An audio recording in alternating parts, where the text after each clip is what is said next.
It's Flip's turn, and he is one of the all-time greats. Flip's a 15-time Ninja veteran who's third all-time in career buzzers, and he's seen a lot of changes in the sport over the years. Yes! Yes! Flip Rodriguez gets his first stage 2 buzzer! I'm so blessed to be able to grow up with the show. I started on season 3, 21, young gun. Thought he knew it all, rookie, like shirt off. I'll show you something real quick. This is your first run. Oh, yeah. Those were so bad quad steps. They were soaked. You couldn't get grip at all. My knees are the only thing that saved me there. The law grip, yes. Oh my God, this was the 5th obstacle, Lachaise. Trampoline to 5-foot Lachaise.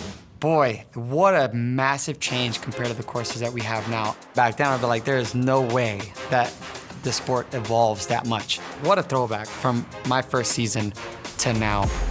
Flip will have plenty of support for this run, including many of the students he coaches who've come out from Florida.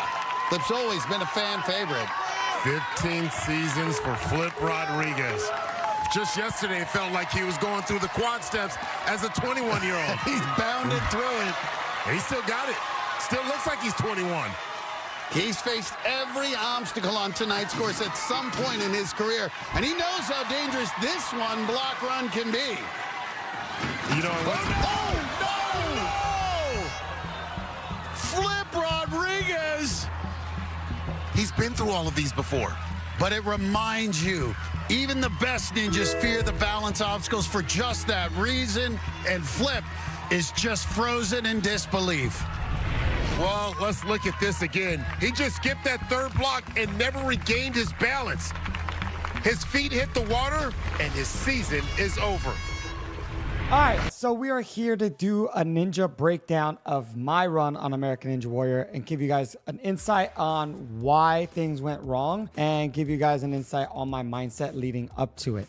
So on my run here, before I even stepped on the starting platform, I started with the mindset that I trained really hard. I trained with some of the best, and I wanted to go out there and go for Mega Wall. In order to get a shot at Mega Wall, you have to hit the buzzer in under 1 minute. So already that is a very fast pace. So in my mind, I was like, well, if I'm gonna go for sub-minute, I might as well go for fastest time of the night. So I was aiming between somewhere to 45 to 50 seconds for this course clear. Pushing out a caliber like that, mistakes are bound to happen, and that's okay. There's nothing wrong with that. At the end of the day, I'm still really proud of my run. I'd rather go down in flames while I try to reach my fullest potential.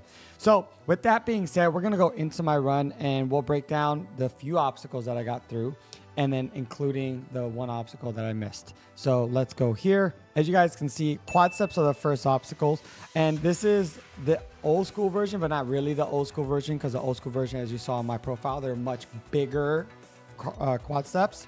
So the attack, if you notice, I'm coming at it from an angle, right? I'm not going straight on, because these are actually a lot wider than they look like on the show, or like on the episode. They're very, very wide. So the guys that single step this are absolute monsters. So I'm coming in and I'm just going to take the triple step route. Why the triple step route? 1 is the safest. 2, this obstacle specifically, if you are going for, fastest time, it really honestly doesn't save that much time. But if you're going head to head with someone who's also aiming for the fastest time and they single step it, you kind of have to single step it. But I don't remember at this current time what the fastest time was. I think if I remember correctly, it was like 53 seconds or something. So sorry, I got sidetracked here. But yeah, so triple step with the double step at the end, because you don't need the triple step to make it there, because I'm already landing on my platform. As I'm climbing up to here, something that's also underestimated is going up these platforms. You're jumping and using your legs a lot, which definitely tax you out. So from here, now the biggest problem with this obstacle here is I had to set up. Normally, if I was going for the fastest time of night, I would grab it and just push into it. But we did see a lot of issues throughout the night where people didn't get the pullback that you see me get right here, and push into it, right? So as you could tell, like I landed this very easily, And the people who didn't get this pullback at the top, as you guys will see again right here, grab it, pull back, and then push into it, they didn't get the same dismount. They actually missed the dismount.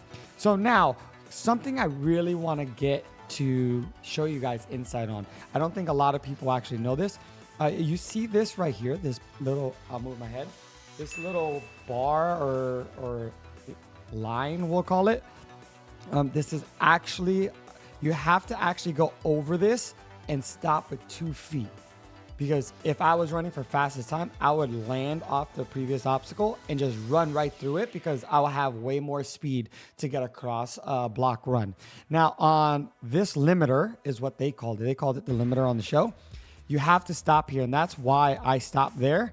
But in my mind, you could see like I'm lining up, I'm breathing, and I'm just going for it. I didn't take a lot of time to assess the obstacles and like exactly where my foot's gonna go, because in my mind, I was like, well, I've done it before. I could probably just do it again.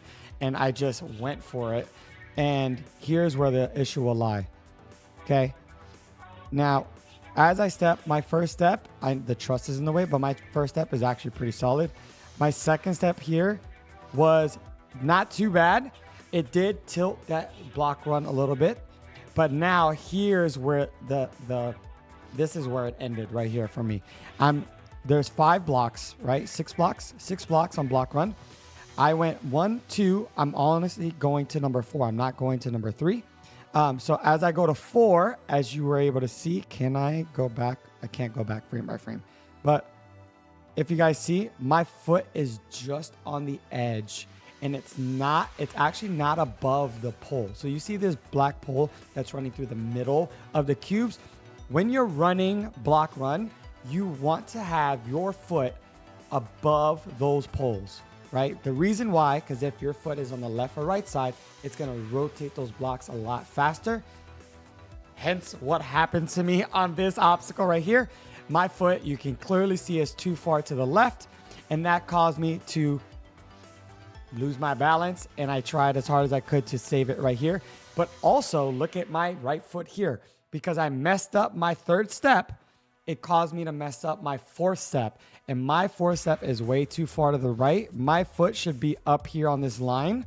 And then if my foot was up here on this silver strip, I would have probably been okay. So, and then that leads to me trying to dive out, and there is my foot in the water. So, couple things you always want to keep in mind when you are either going for fast time or noting to myself is I want to be more paying attention to detail of each obstacle.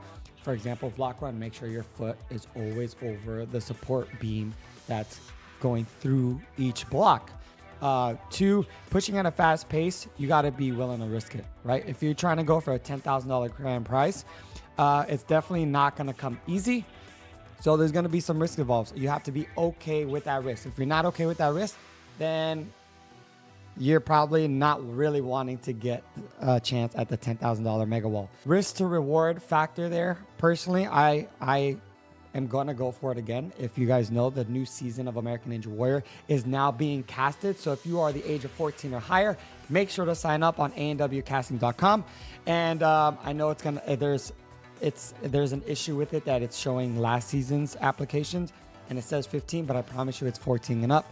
And it's for the newest season, and that's going to be hopefully filmed very soon. If you're trying to find out where your best potential is, make sure to train really hard for it.